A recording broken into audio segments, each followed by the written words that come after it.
Lord, as we worship the Lord.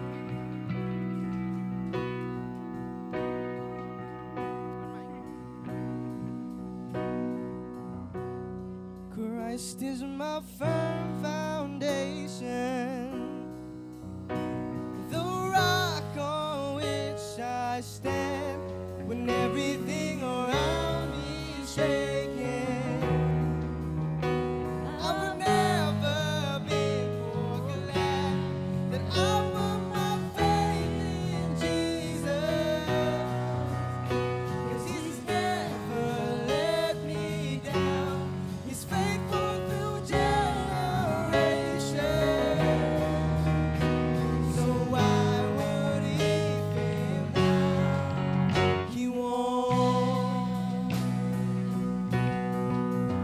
He won't. He won't fail. He won't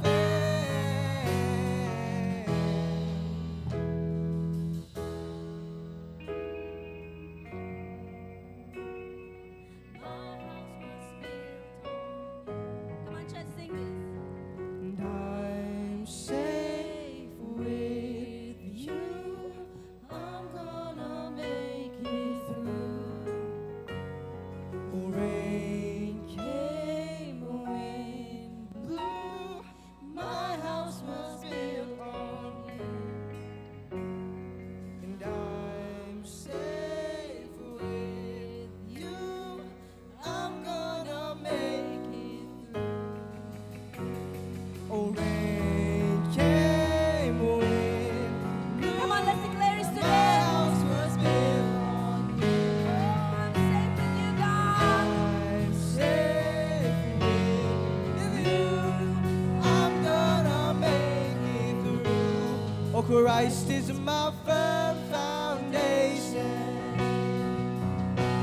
the rock on which I stand when everything around me is shaking. I'll never be more glad that I put my faith in Jesus, 'cause He's never let me down. He's faithful through generations. So why would He fail now? He won't. Lord, we thank you, Lord God. We honor you in this place. You are good in our lives. Lord, thank you because you are our firm foundation, the rock on which your church stands secure, Lord God. Lord, you said in your word, we don't have to fight any battle, for the battle is yours, and the victory is yours. We are safe, trusting you all our lives, Lord God. Lord, nakita niyo po ang mga taong narito ngayon. Wala po kaming ibang pinagkakatiwalaan. Wala po kaming ibang itinataas. Wala po kaming ibang ipinagmamalaki, kundi ikaw lamang, Panginoong Yesus. Ang lahat ay magsabi ng Amen and Amen. Kumamay ka ng 2 hanggang 3, sabihin mo, napakabuti ng Diyos.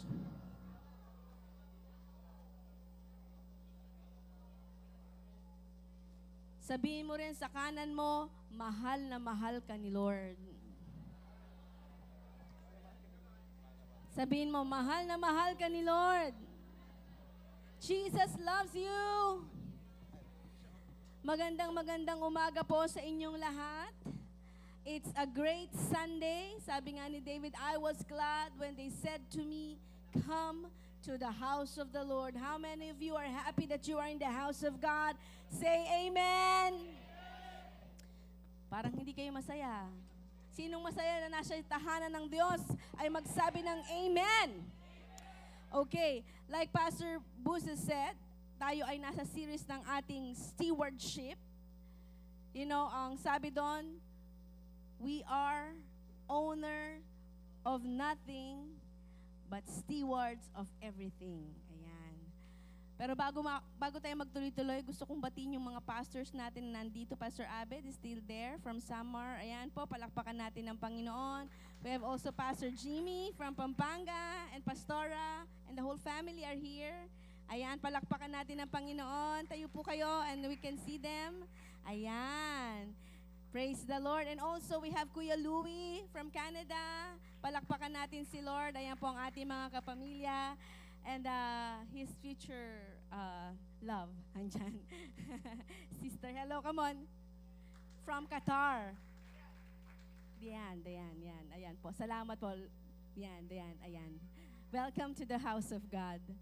Yan. Ako na nag-welcome sa inyo kasi hindi kayo nabanggit kanina, pero kami nagagalak at narito po kayong lahat.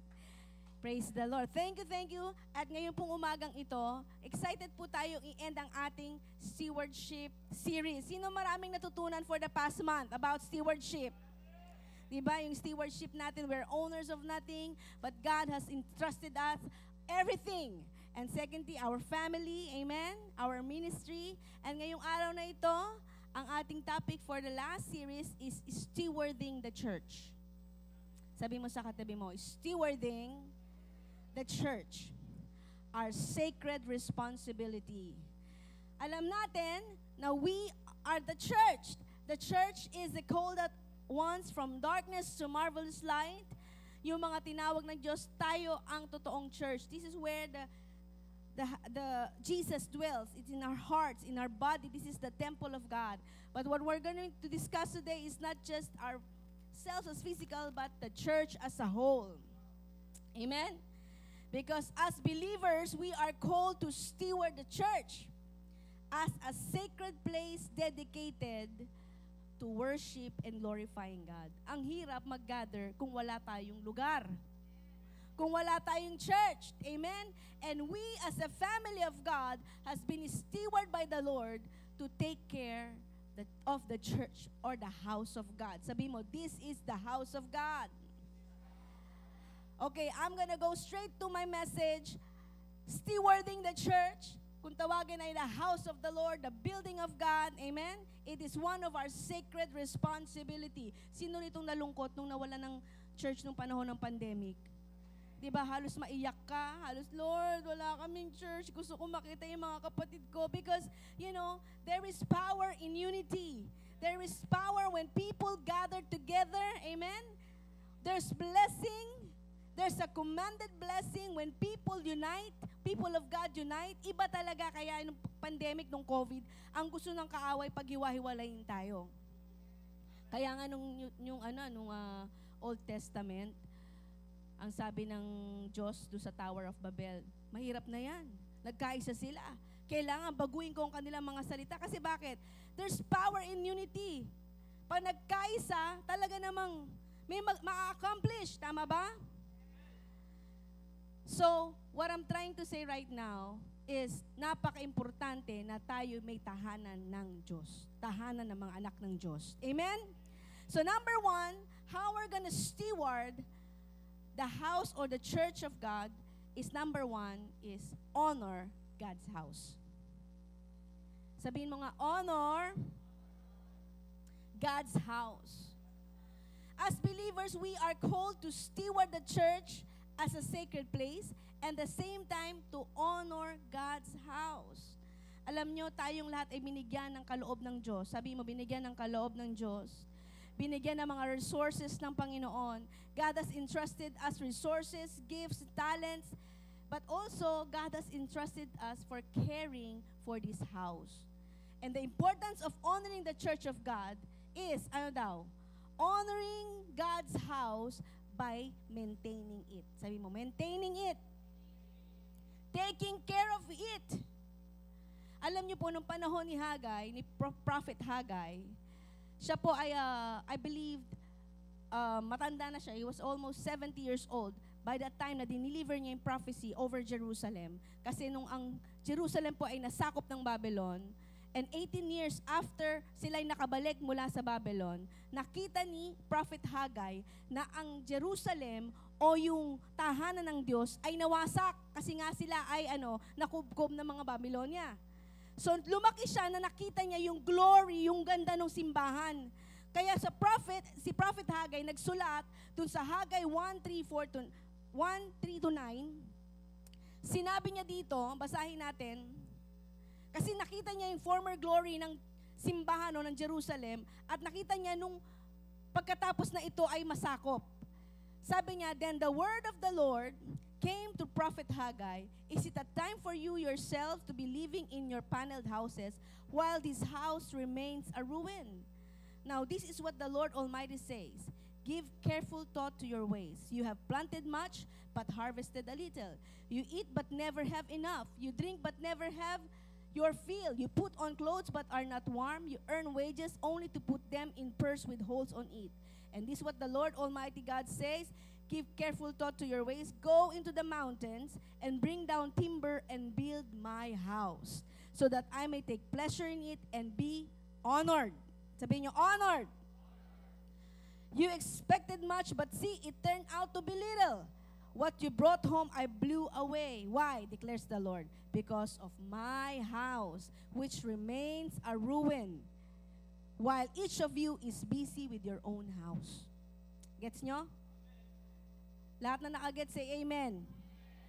Ibig sabihin, sabi ni Prophet Haggai, pagkatapos nyo kayong iligtas sa Babylonia at kayo nakabalik uli sa inyong tahanan, naging busy kayo sa inyong mga sarili at nakalimutan nyo ang tahanan ng Diyos. Alam nyo, we were once lost. Sino rito we were once lost? We were once blind. We were once sick. But God healed us. God saved us. God changed our lives. Diba? Minsan tayong nasakop ng mundo, sakop ng kaaway. Pero nung tayo niligtas ng Diyos, inayos ng Diyos ang buhay natin, ang ating mga pamilya. Pero pinabayaan natin ang church. Nakalimutan natin na kailangan nating maging parte ng simbahan ng Diyos. Sino ritong excited na one day ang JTG Church ay magkakaroon ng sariling building? At yung prophecy na yan ay hindi po galing sa akin. Hindi po galing kanino man. Yan po ay nanggaling sa ating mga daddy at mommy bishop. That one day, JTG as a family, as a whole, even the mother church as a whole, will have its own building. At hindi po nagbabago ang pangako na yon ng Diyos. Alam nyo, wag kayong mawawala ng hope. Because gawin nyo lang yung pinagagawa sa inyo ng Diyos. Every one of you, may pinagagawa ang Diyos sa inyo about the church here in Mother Church. Sabi, Mother Church, my home, my beginning. Parang hina. Sabi nyo, my church, my home, my beginning. There are some of you will be a part of building the house of God and you will not be able to see it with your own eyes. It's okay. Because it's not about you. Building the house of God, it's not about us.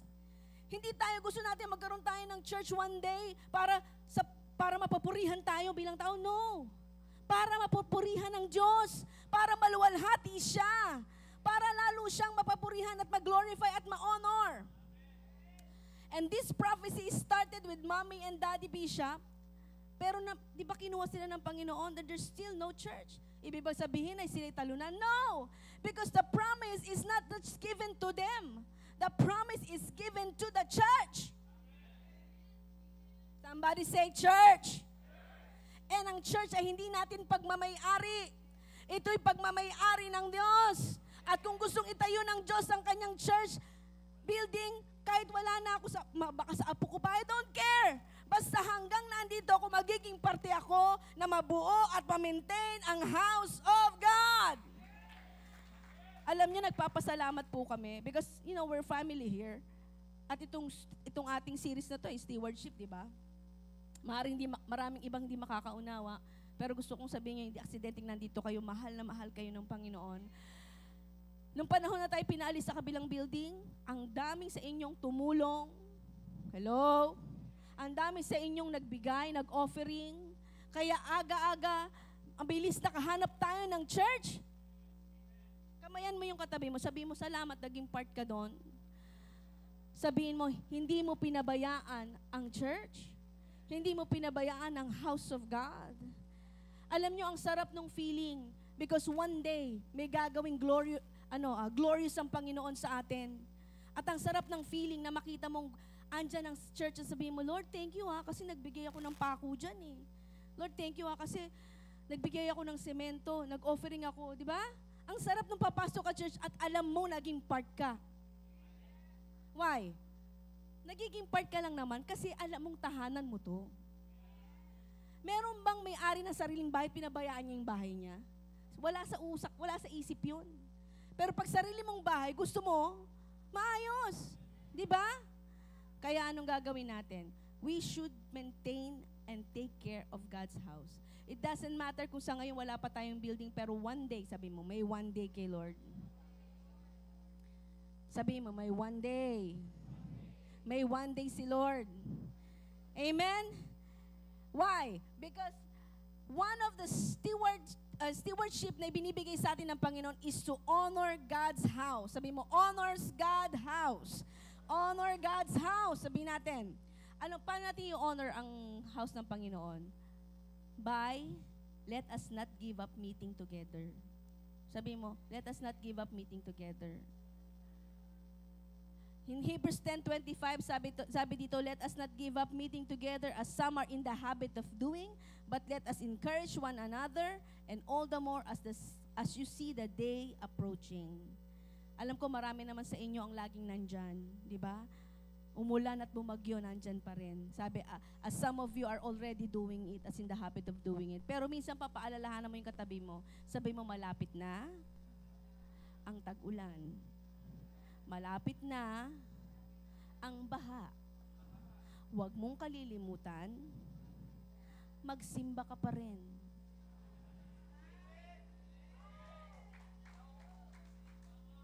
Sasabihin mo, binabaha na yung bahay namin eh. Pumunta ka sa church, baka yung church mo binabaha din.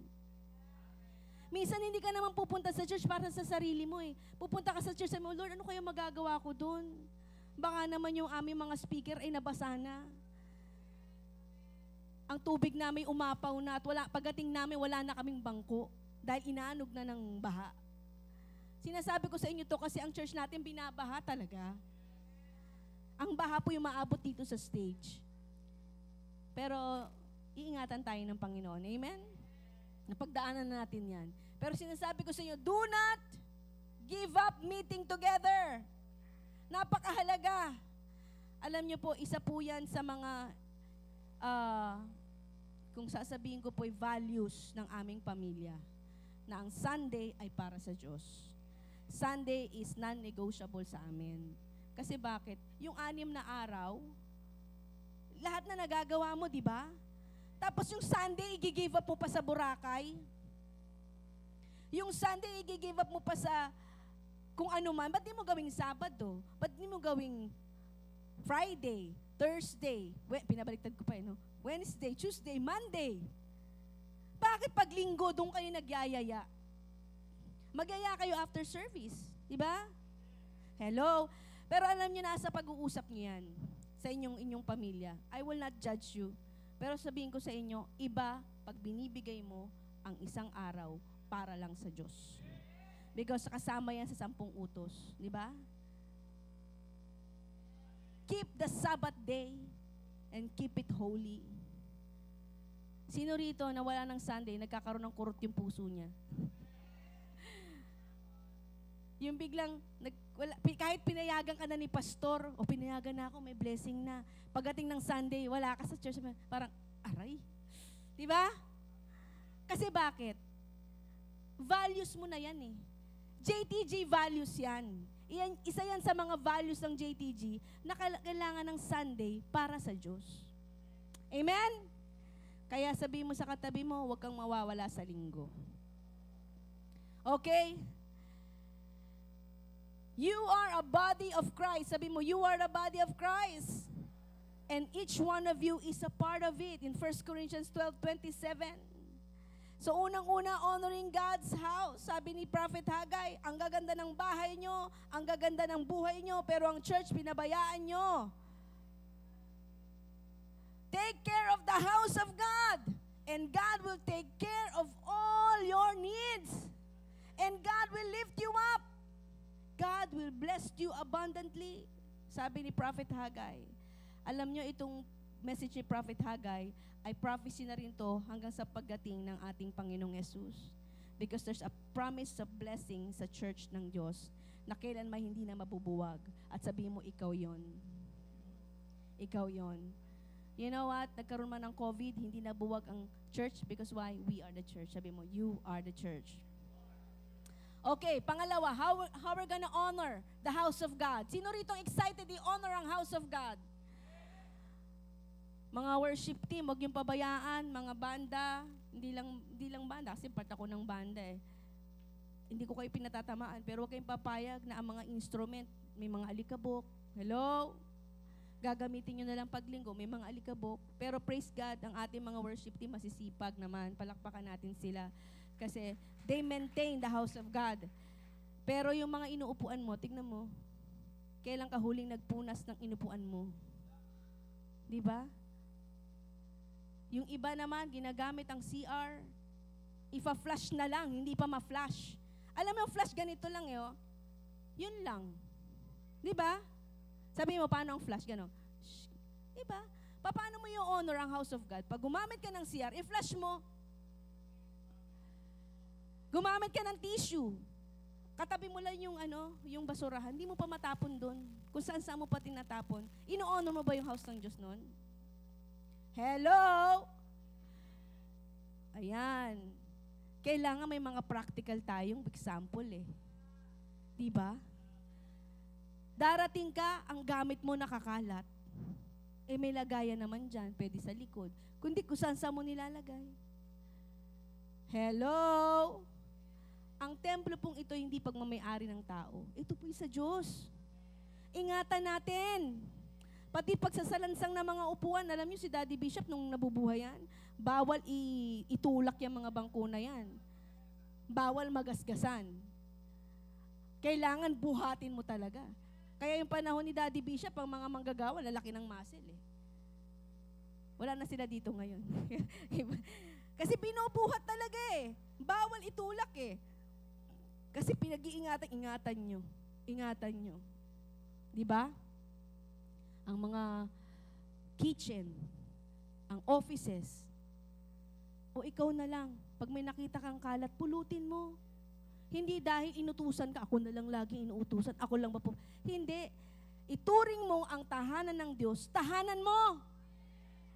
Pag may nakakita kang kalat dyan, kung mga tatay, mga nanay, at hindi nyo kaya, siyempre may katandaan na, hindi nyo na kaya, mag-utos ng kabataan. Kabataan naman, pag inutusan, sumunod. Tulong-tulong. Amen ba? Minsan, pagpunta ko ng kusina, ang mga pinagkainan, hello? Kailangan linisin. Hindi ba pwedeng nanay lang lagi? Pati mga kabataan. Amen?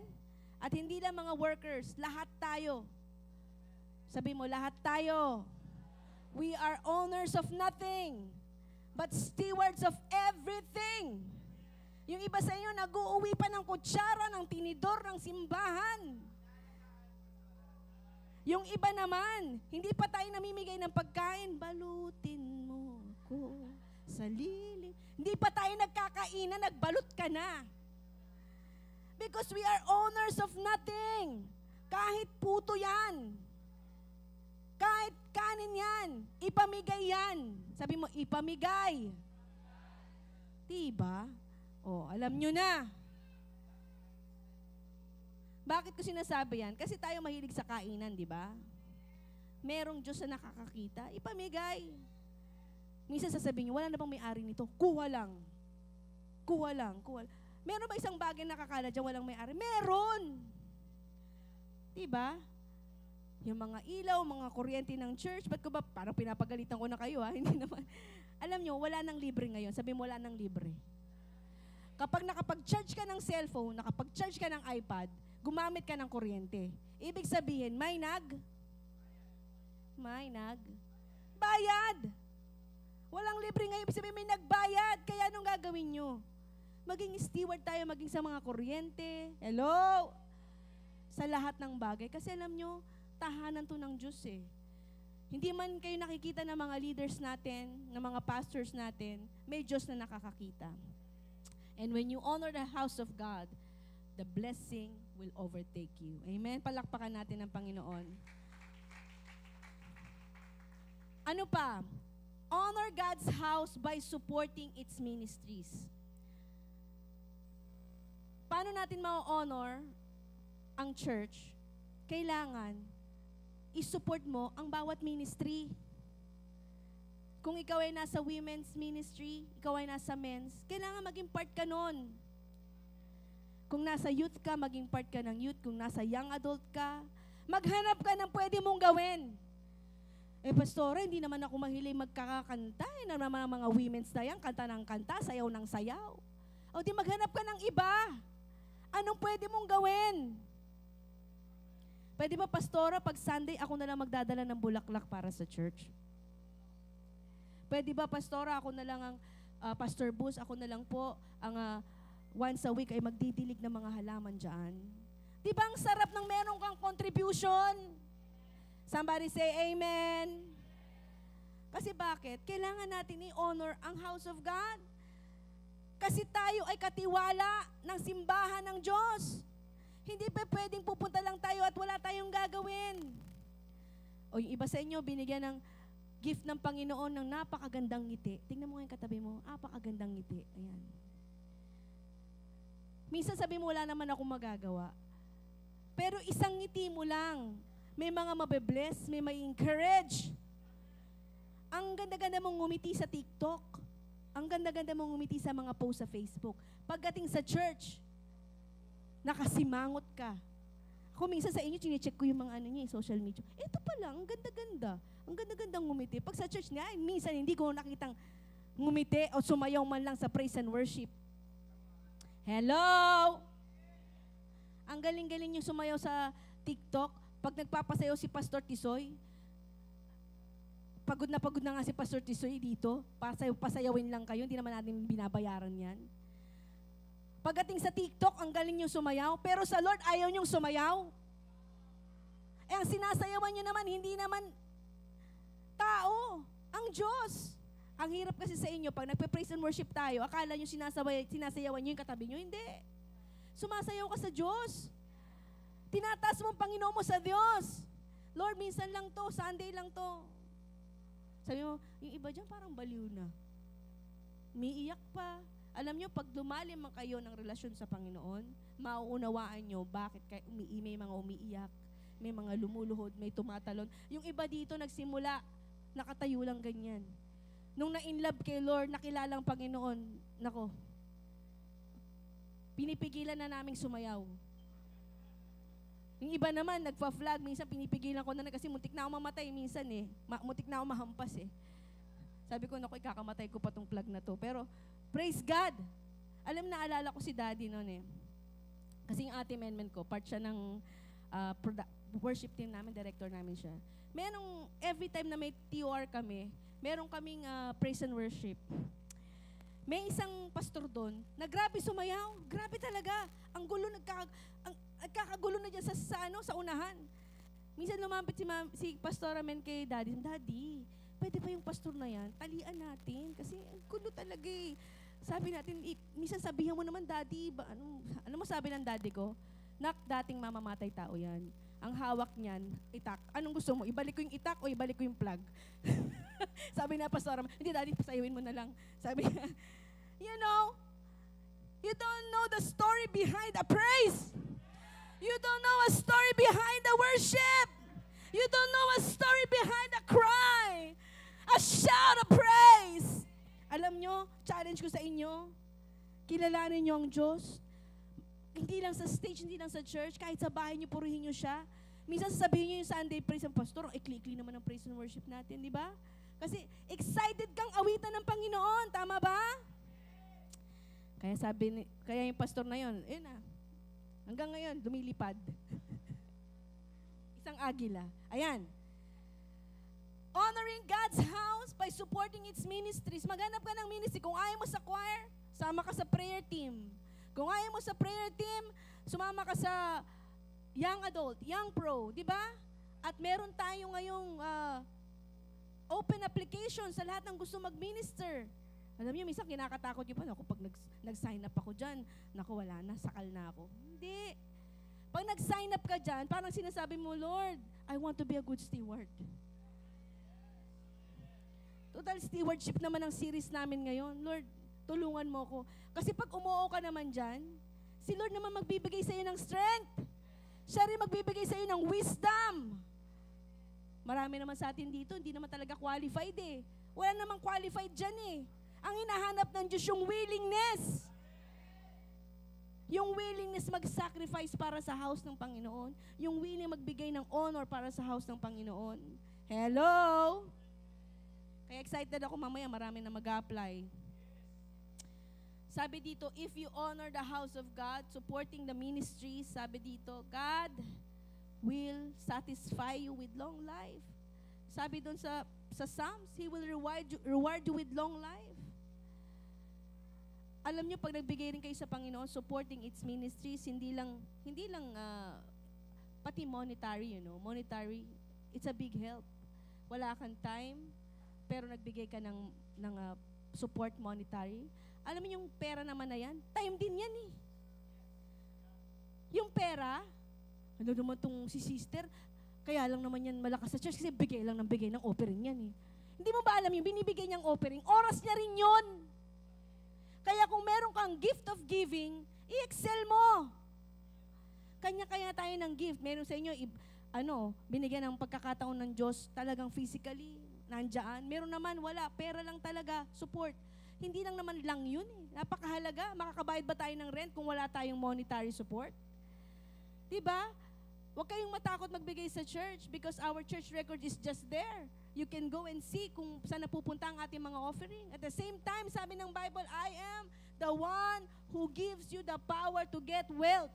Wala pa akong nakitang tao nag-support sa church ang naghirap.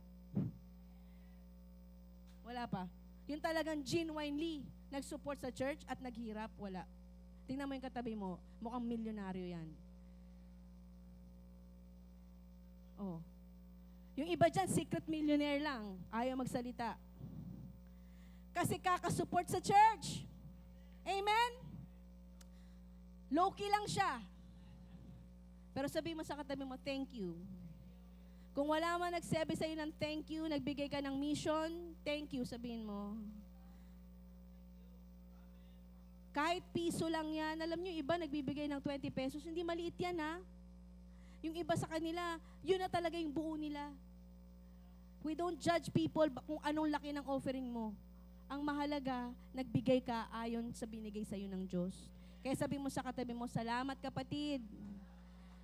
Tumutulong ka sa church. Amen? How to honor God's house? Supporting its ministry. So, in-encourage ko kayo, if you have a talent, kailangan po natin ng mga ministry sa singing, sa mga instrument. Ini-invite ko po kayo na maging part ng worship team, maging part ng prayer team, maging part ng women's, ng men's, ng youth. Please come. Use your God-given talent. I appeal you, brothers and sisters, in the name of our Lord Jesus Christ. Sabi niya doon, na gamitin niyo ang inyong mga talent. Mga talent niyo sa Panginoon, ang mga gifts sa inyo ng Panginoon. Kaya sabi ni Pastor Bus, yung mga talent sa'yo, binigyan ng maliit, pagkakatiwalaan sa malaki. Amen? Last, honoring God's house by fostering a spirit of unity and love among its member. Ayan. Paano daw natin ma-honor ang house ng Panginoon? Kailangan, ikaw ang nangunguna ng unity at pagmamahalan sa isa't isa. Doon mo daw ma-honor ang Diyos sa tahanan niya. Hindi ikaw yung gumagawa ng pagkakabahabahagi, hindi ikaw ang gumagawa ng away, ng chismis. Hello! But you foster the spirit of unity. Hello? And love. In 1 Corinthians 1:10, ang sabi dito ni Apostle Paul, I appeal to you, brothers and sisters, that all of you agree with one another in what you say, that there be no divisions among you, but you will be perfectly united in mind and thought. How to honor God's house? Magkaisa tayo. Sabi mo sa katabi, magkaisa tayo. Iwasan natin ang talo-talo.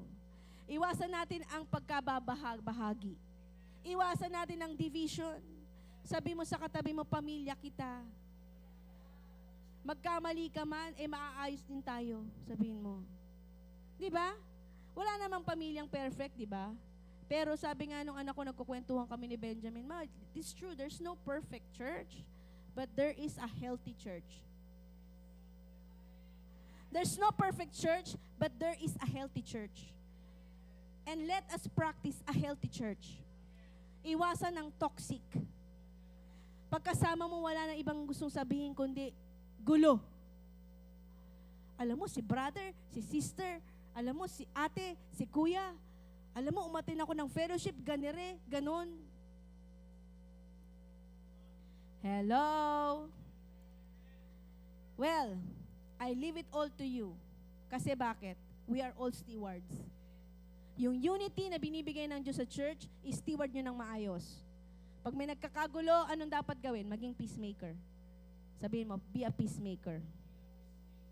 Alright? In Romans 15:5-6, sabi dito, may the God who gives endurance and encouragement give you the same attitude of mind toward each other that Christ Jesus had, so that with one mind, one voice you may glorify the God and Father of our Lord Jesus Christ.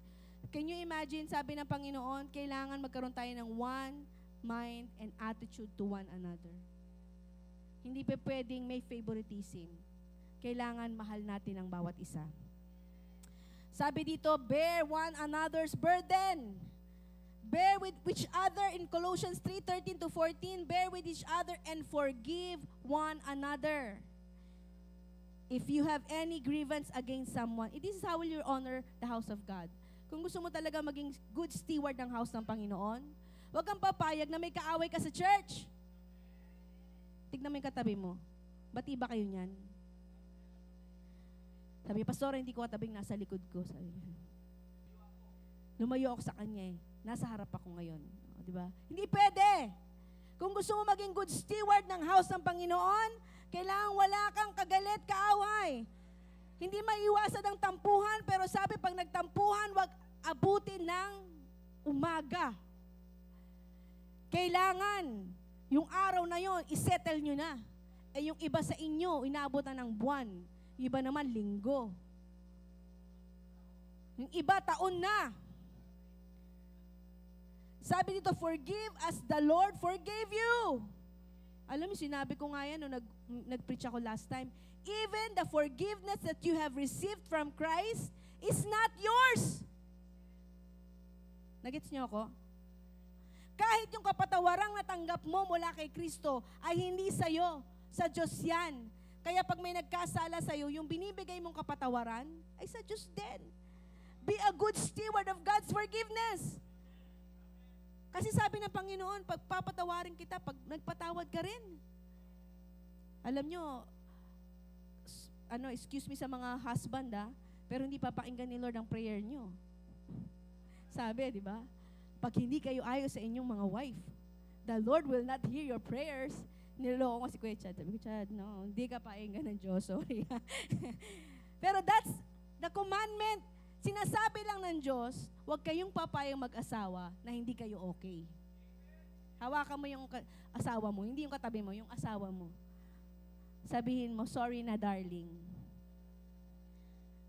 I forgive you na darling.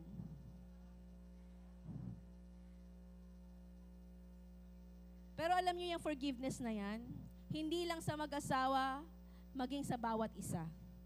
Kaya mamaya, kung meron ka katampuhan, meron ka kagalit, huwag kang uuwi nang hindi kayo okay. Parang wala na nag-amen Yung katampuhan mo, yung kaaway mo, huwag kang papayag na nagsimba ka ngayon. Uuwi ka na ganun pa rin, carry mo pa rin ang hirap ng kapatid. Mag-aantay ka uli ng 1 linggo. Huwag mo nang pagbukasin pa. Hindi natin alam ang buhay. Hello? Sabi, be like-minded, having the same love, being one spirit and one mind. Alam niyo, pangalawa, honoring, pangalawa, kasi under yan ang honoring. Pangalawa, how we're gonna steward the church by nurturing spiritual growth. kailangan daw lumalago. Sabi mo, lumalago. Nagiging part ka ng paglogo ng iglesia. Because the church is not just physical building. It is us, a community, united in faith. Kaya kailangan sama-sama tayong lumalago. Kaya meron tayong WTS. Amen? Meron tayong mga training. Meron tayong mga pinag-aaralan ngayon. Pag sumama ka sa WTS, sa mga training na yan, nagiging good steward ka ng faith mo kay God.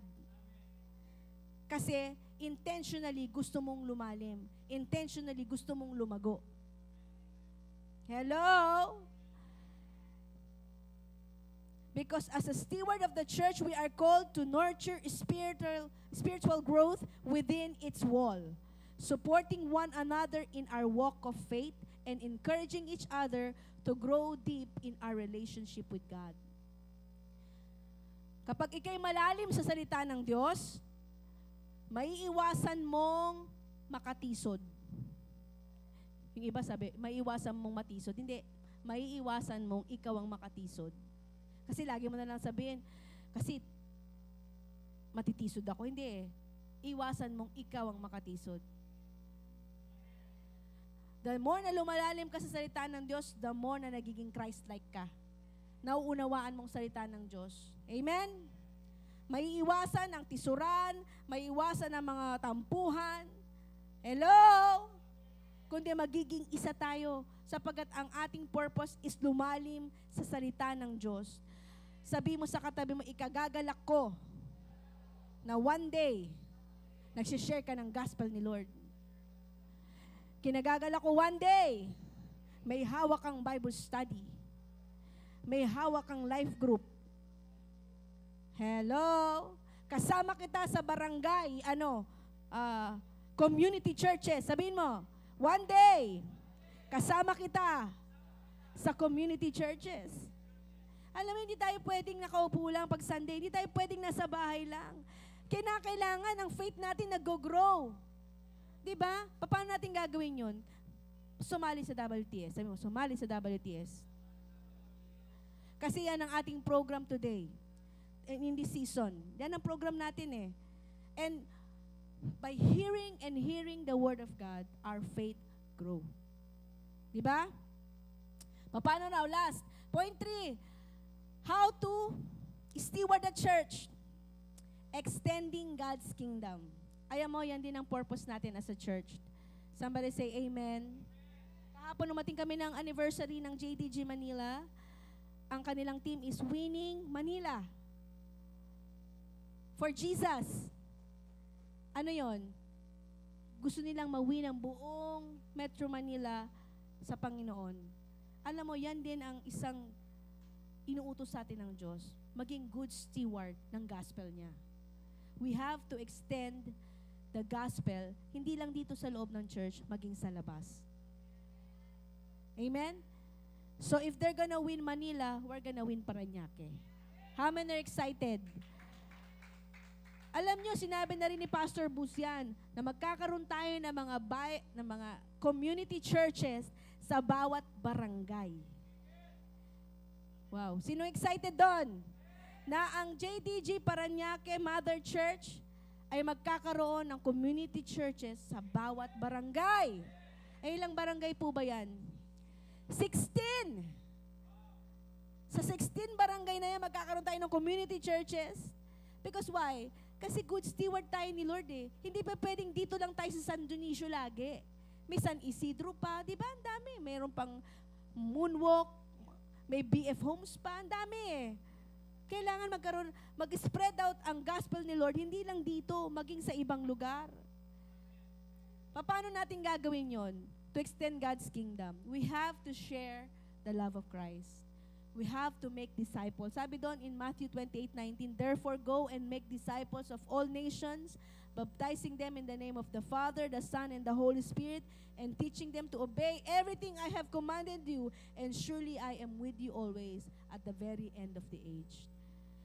Huwag kang pumayag na itong taon na ito, ang dinadala mo pa rin sa church ay sarili mo. Pag Sunday, ginigising mo sarili mo, gumising ka, magsimba ka. Kakapagod yun. Sarili mo, ini-encourage mo para magsimba lagi, every Sunday. Ibig sabihin, hindi ka lumalago. Mag-pray ka na one day, pag Sunday, ang tinetext mo mga 100 tao, oh, ready na ba kayo? May simba.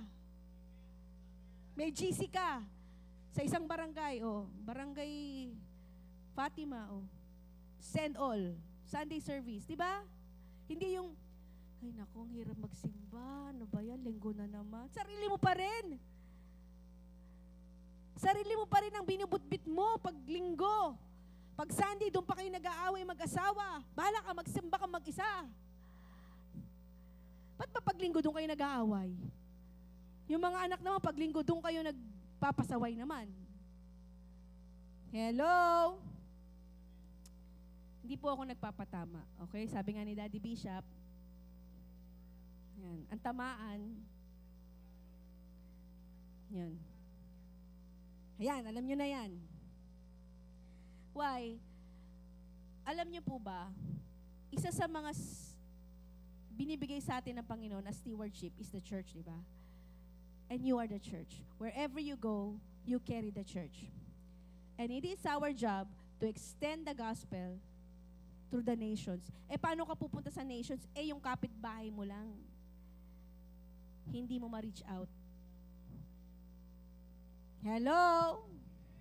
Because we are Christ ambassador. Sabi nyo, ambassador. Pag sinabing ambassador, representative. Pag sinabi mong, ako'y representative ni Kristo, sabay nagmumura ka. Sabi, ganun ba si Kristo nagmumura? Ako'y representative ni Christ. I represent Jesus Christ. Kaaway mo yung kapitbahay mo, kamurahan mo, kabatuhan mo. Hello? Alam mo yung katabi namin, born again yun. Talaga? Ganun pala yung mga born again Christian. Bakit minsan gumising ka, alam mo, pag-share ng gospel, hindi lang pag-preach yan. You have to live it. Hindi lang puro salita yan. Ba't minsan magluto ka ng ulam, tapos bigyan mo yung kapitbahay mo? Instead na naaamoy niya lang yung ulam na niluto mo, minsan kumatok ka, sabi mo, ate, you wanna try? May lason yan, na joke lang. Hindi, di ba? Eto ate, tikman nyo, nag-bake kami ng banana bread. Hindi na lang yung naaamoy niya yung banana bread. Itong kapitbahay namin, puro nagpapaamoy lang ng banana bread, hindi naman namin natikman. Diba? Hello? Alam niyo, simpleng bagay. Pero we are ambassadors of Christ. Sabi sa 2 Corinthians 5:20, mga sugo tayo ni Kristo. Ginamit ni Pablo yung salitang sugo kasi steward lang Pinadala lang tayo Hello? Tungkulin natin bilang mananampalataya, bilang mga believers ni Lord, na i-represent si Christ sa world. Unang-una na, hindi na tayo lalayo, sa pamilya na lang. Mga magulang, paano natin pinipresent si Christ sa ating mga anak? Sasabihin ng mga anak natin, ayoko maging born again. Bakit? Kasi si tatay, si nanay, born again. Can you imagine that? Ang sakit nun. Ayaw ng anak mo ma-born again kasi born again ka. Ibig sabihin, may pinapakita kang ayaw niya.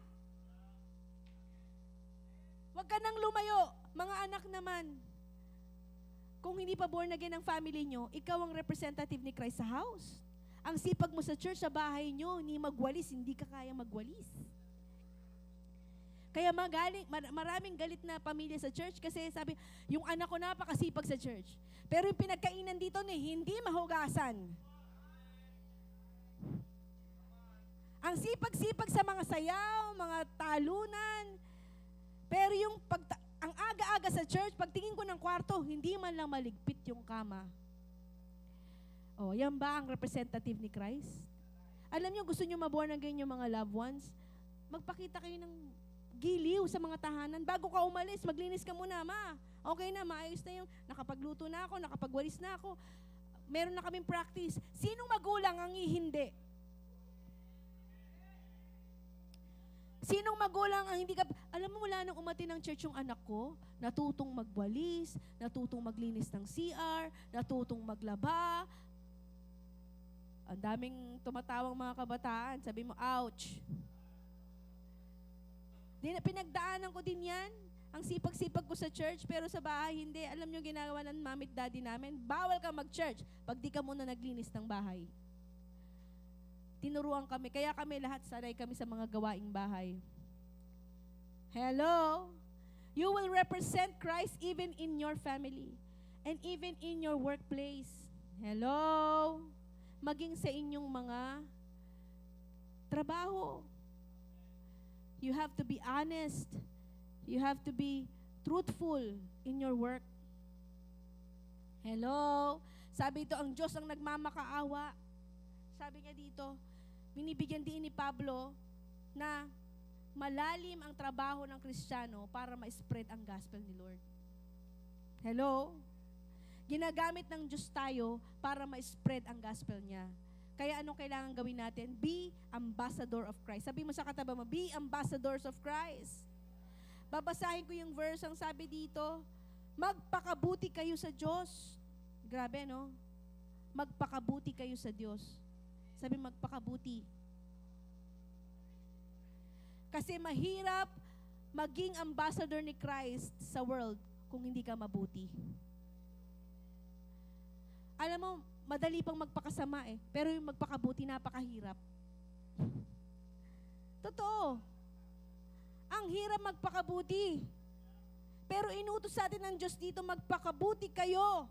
Ang sabi ng Panginoon, kasi ang iaalok nyo ay yung gospel. Ang iaalok nyo ay si Jesus Christ sa mundo. Well, we are stewards of God's house. We are stewards of His church. And the church, we have to honor the church. We have to maintain and take care of it. And we have to extend the church. Not just within these walls, but even outside the church. So in closing, meron po akong 3 points na gusto kong matandaan nyo. How to steward the church. Honor God's house. Take care of God's house. And extend the kingdom of God. How? By being an ambassador of Christ to your family, to your workplace, and even sa mga unbelievers. Paano po yan? Alam nyo, hindi nyo kailangang isubsub sa tao na hindi ka maliligtas, mapupunta ka ng impyerno kasi hindi mo kilala si Jesus Christ. Alam nyo, many people have received Jesus Christ hindi dahil nakarinig kagad sila ng gospel, kundi nakita nila yung kabutihan ng taong nag-represent sa kanila. May mga ilan tayong mga members na saved dahil dinadaanan lang sa palengke, tapos tuwing bibili sa palengke, imbis na tumawad, magkano yung 100 o 150 na. Naaalala niya, ay itong taong ito, hindi tumatawad to Bakit? Born again kasi. Saan kaya yung church niyan? Minsan binabayaran ako niyan, yung sukli, hindi na kinukuha. Tapos malaman-laman nila, born again pala. Kasi we live by example. We become givers. Hello? So today, I encourage you, pirang last series ng ating stewardship, do not forget being a good steward of the church of God, the house of God, and the gospel of Christ. Amen? Sabi mo sa katabi mo, nagets mo ba? Alam mo, meron pa akong isang gustong i-share before ako mag-end. I remember sharing last 2 weeks ago, yung tungkol sa prodigal son at yung sa elder brother. Many times, even in this church, hello, are you there? Ito, sasabihin ko sa inyo, many times, even in our church, nakakalimutan natin na ang simbahan natin is a place of imperfect people. JTG Church, our church is not for perfect people. This church is full of imperfect people. This church is full of messed up people. Why? Because even our founder, Daddy Bishop, kung meron man akong gustong example sa inyo, hindi na ako lalayo. Hindi ko napupuntahan sila Hope, hindi ko napupuntahan sila David. Yung founder na lang ng JTG, sabi niya, kung ako ginamit ng Diyos, ikaw pa kaya? Kung ako binago ng Diyos, ikaw pa kaya? Ito sasabihin ko sa inyo, I want to share this. Because I want us to be a good steward of this church. Never judge anyone coming to this church. I remember, may isang taong pumunta sa simbahan namin. No, bata pa ako noon. I think I was 12 or 9. I cannot remember ilang taon na ako. May isang tao na after mag-preach ni Daddy Bishop, pumunta sa likod, pumunta siya sa likod. Sabi niya kay Daddy Bishop, sabi niya, Pastor, sabi niya, may pag-asa pa ba ako? Sabi ni Daddy, bakit? Sabi niya, palagay ko hindi na ako kayong patawarin ng Diyos eh. Sabi ni Daddy, bakit? Kasi po isa akong hitman. Actually, nandito ako sa Parañaque kasi meron akong papatayin. Sabi ni Daddy, ganun ba? Hindi naman ako yon. Hindi naman po. So, pinakita niya yung mga barel, mga Armalite, nasa isang bag. Alam mo, sabi ni Daddy Bishop sa kanya, alam mo, walang malaking kasalanan sa Diyos. Kasing laki man ng, doon niya sinabi yun, kasing laki man ng barko ang iyong kasalanan. Kasing lawak naman ng karagatan ang kapatawaran ng Diyos. Diyon na sinabi ni Daddy Bishop noon na hanggang ngayon ginagamit ng maraming tao na memes. Sabi ni Daddy, ako nga ay dating sindikato ginamit ng Diyos. Binago ng Panginoon, ikaw pa kaya? Alam niyo yon, yung tao na yon, naging drummer namin yon for some time. Iniwanan niya na yung dati niyang buhay, nagka-drums na siya. Never judge a person. Darating ang time, yung katabi mo, because we are a church here, babagsak yan. Magfe-fail. Sabi nga sa Bible, we fail 7 times, di ba? Pero tinatayo tayo ng Diyos. Yung ilan sa atin, umalis, they wandered away, tapos bumalik ulit. Because the church is not ours. This is God. Hello? Darating ang time, mararanasan mo maging prodigal. Yung iba sa atin, naranasan na maging prodigal. Di ba? Pero sabi mo sa katabi mo, do not be the elder brother. Sabi mo, do not be the older brother. Nagets nyo? Ano ba yung prodigal? Yung prodigal yung umalis, yung naglayas, yung ginastos lahat ng pera ng tatay niya, tas nagliwaliw, tas pagbalik niya, tinanggap pa rin siya ng tatay niya, minahal pa rin siya. Yun laging in-example natin eh. Pero pag tayo nagiging isang church na, kadalasan, tayo na yung older brother. Kaya sabi mo sa katabi mo, kapatid, do not be the older brother.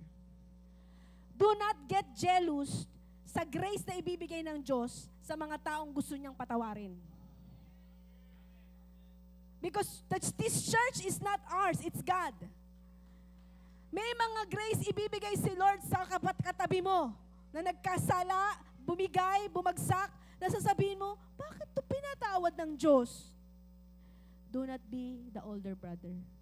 Ang sabihin mo, Lord, the same grace na binigay mo sa Kanya is the same grace that will be available to me. Na kahit bumagsak ako, maalala ko, may mga tao kang pinatawad, ako pa kaya. Why? Because we are just steward of God's grace. We are just steward of God's house. Dalhin nyo na rito ang mga masasamang tao, I don't care. Because this church is for the Lord. Dalhin nyo na ang may mga sakit at mga batang umiiyak. Mahal natin silang lahat. Sabi, do not let the children, let them come to me. Kaya nga pag Sunday, di ba?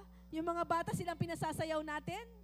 Maaga pa lang, pinalalalaki natin sila sa salita ng Diyos. You know, meron akong example before ako matapos. Ewan ko lang kung, wala kasi yung video eh. Pero one day, nag-search ako ng Facebook. Minsan, alam mo, parang rabbit hole, kung saan ka na napunta eh. Hanggang sa, nakapunta ako sa isang video na may mga bata na pinapalo sila ng, yung latigo sa Afghanistan kasi umatin sila ng Christian church. If you want the video, I can send it to you. Kala ko, parang hoax lang siya or scam lang siya. Tinranslate ko din. Ang sinasabi nung pumapalo sa kanya, ba't kayo nagsimba sa Christian church? Pinalo sila ng pinalo hanggang puro latay na, 5 years old, 7 years old, dahil nagsimba sila sa Christian church. You know what? Mapalad pa yung mga anak natin. Walang lumalatigo sa kanila. Marami ngayon, lalo na sa Middle East, hindi nila pwedeng banggitin ang pangalang Jesus. Hindi nila pwedeng banggitin ang pangalang Lord Jesus or Christianity. Or even the word Christianity. Kasi bawal. So do not let your children, kayo rin ang steward ng mga anak nyo, palakihin nyo sila sa church. So this church belongs to the Lord and we are all just steward of it. Amen. Palakpakan natin ang Panginoon. Tayong lahat ay tumayo. Tayong lahat ay tumayo. Lord, nakita niyo po yung mga anak niyo na narito.